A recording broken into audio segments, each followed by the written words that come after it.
benvinguts. Som Guardians of Cars i bé, avui, Alfons, ens toca el tercer noticiari, no? Sí, ja tocava. I, bueno, comencem. Comencem.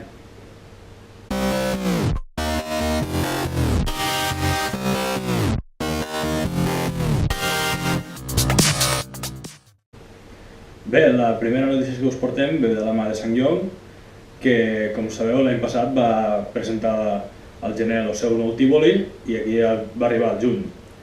I aquest any, com no podia ser menys, s'ha tornat a renovar i en tot aquest període de temps ha tingut unes 100.000 ventes d'unitats, amb la qual ha augmentat considerablement, superant fins i tot el seu germà gran, el Rexton.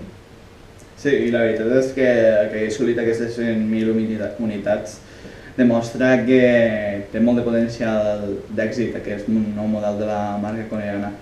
També dir que aquest any arriben les versions dièsel i la veritat és que és una opció que en el nostre mercat té molt d'èxit i només farà que continuen augmentant les vendes del nou Tivoli.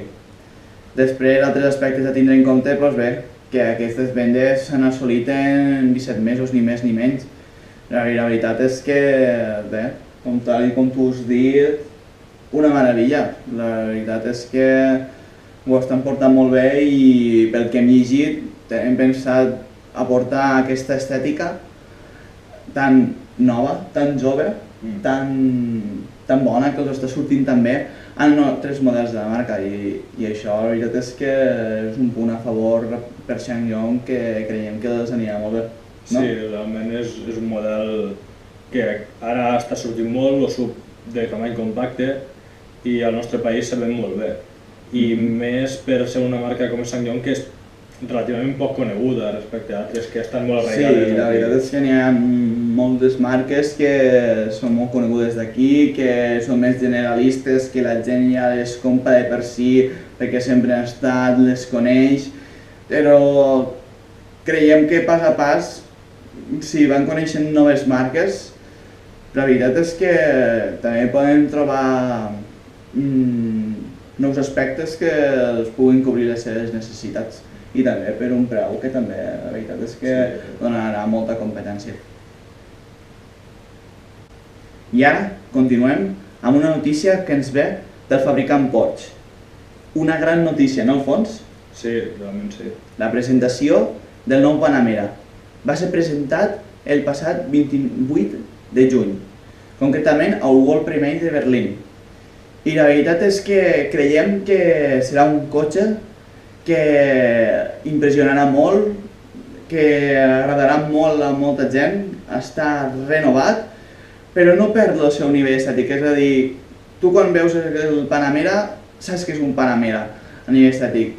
El que ha passat és que l'han renovat completament, tecnològicament, i una d'aquestes renovacions tecnològicament parlant són l'eliminació de tots els botons. La majoria de botons, és a dir, el Panamera estan plens de botons. No, ara això Porsche ho ha canviat.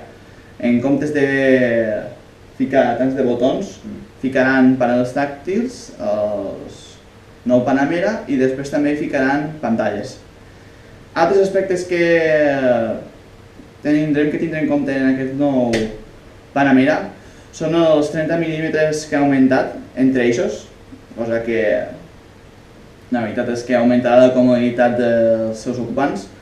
També la il·luminació amb les LEDs, les seves llums, la veritat és que dona un aspecte estètic molt bo, no, Alfons? Sí, són uns fars realment preciosos, se'ls han treballat molt, té molts de punts, o sigui, no és un far però té diferents punts de llum, això li dona un atractiu, sobretot de nit, que és quan se veuen tot l'esplendor, i realment són de LED, amb la qual gasto mínim i reparació nul·la. Ja ves, o sigui, qualitat i poder veure de lluny, que és molt important. Sí, sent més unidireccionals i automàtics, per tema il·luminació no tindrem cap problema. Llavors, a nivell de carrosseria, el que hem vist és que el sostre s'ha reduït uns 20 mm, que li dona un aspecte més dinàmic, I en quant al maleter, doncs es manté en la mateixa capacitat de litres, uns 495 litres de maleter. Llavors tindrem... Quantes versions tindrem al fons? Unes 3 versions, no? 3 versions, 2 de gasolina i una de dièsel. Correcte. Concretament, el Panamera 4S. El 4S normal, que és de 2,9 litros. Després tindrem el dièsel. El dièsel de 1.8. Molt bé. Uns 322 cavalls. I el turbo, que és el més potent, que tindrem un 1.8 de 4 litres de 550 cavalls, que és el més radical. La veritat és que és el que ens oferirà més prestacions. I bé, que més prestacions que ni més ni menys que el nou Porsche. Va fer un temps de... Quant? De 7 minuts i... 7 minuts i 38 a Nürburgring. I 38 a Nürburgring. La veritat és que un temps per una berlina deportiva molt bo. I una berlina del seu tamany, que és considerable. És gran, és gran. La veritat és que els de Porsche s'han treballat molt. I bé, el que esperem és que el nou Porsche Panamera arribi als concessionaris per quina data, més o menys? Per allí la tardor, no? Sí, més o menys sobre principis mitjans de novembre. Sí, no? D'aquests anys. I la veritat, doncs bé, a veure si tenim sort i el podem analitzar. Sí, a veure si ens ofereix i ens dona aquestes expectatives que estem veient. Ara passarem a una notícia d'Audi. Ens va arribar la notícia que ja es produeix el nou SUV d'Audi, el nou Q2. Concretament, la producció va començar el passat 1 de juliol a la fàbrica d'Ingolstadt, Alemanya. I bé, veiem que la veritat és que és un SUV que hi haurà espai per la marca d'Audi. Hi ha moltes altres marques que tenen SUVs i... Sí, però realment este SUV s'assembla molt més realment a un turisme que a un SUV, perquè és un turisme però una mica més crossover, només té una mica més d'altura. Sí. No sabem exactament com qualificar-lo, perquè s'assembla més a un A3 que a un Q3. Sí, una mica més allargat, un poc més d'altura. Concretament allí a la fàbrica d'Ingolstadt també se fa l'A3. I bé, també el que tenim notícia és que Audi tindrà previst augmentar la producció fins a 400 unitats del Q2. La veritat és que veiem que hi posen grans expectatives per a aquest model i bé, a veure com hi aniran les vendes, no? Sí. Bé, i l'última notícia que us portem ve de la mà de Ferrari, que per celebrar el seu 70 aniversari fabricarà 350 unitats d'edició limitada. En concret, se faran versions del 488, de l'F12 Berlinetta, del nou GT4 Lusso i del California T-Spider.